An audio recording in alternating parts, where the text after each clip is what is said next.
Vous avez un bonbon et une baguette, et vous savez que le bonbon et la baguette ensemble coûtent 1,10 €, et vous savez que la baguette coûte 1 € de plus que le bonbon.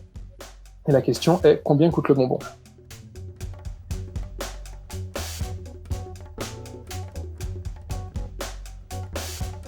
C'est un problème qui intéresse beaucoup les psychologues parce que y a une réponse qui est assez intuitive, qui est 10 centimes. Ils disent, 1 €, 1,10 €, ça fait 10 centimes.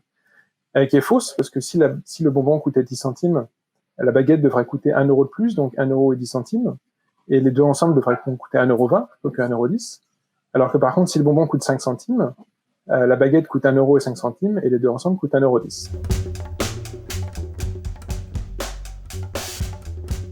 €. Donc, ce qui est intéressant avec ce genre de problème, c'est que tout le monde se trompe.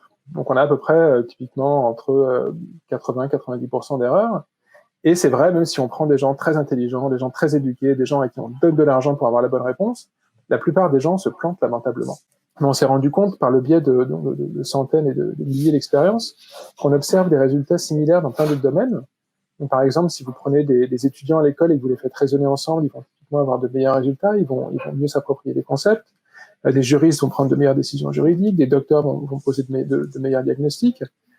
Et donc, les psychologues, une des choses qui intéresse les psychologues, et les psychologues sociaux ou les psychologues qui s'intéressent à la prise de décision, c'est donc quel est le genre de contexte qui va favoriser l'intelligence collective. Est-ce que c'est mieux d'avoir des grands groupes, des petits groupes, des groupes où tout le monde se connaît, des groupes où les gens se connaissent pas, des groupes où les gens pensent toujours un petit peu pareil, des groupes dans lesquels il y a plus de diversité.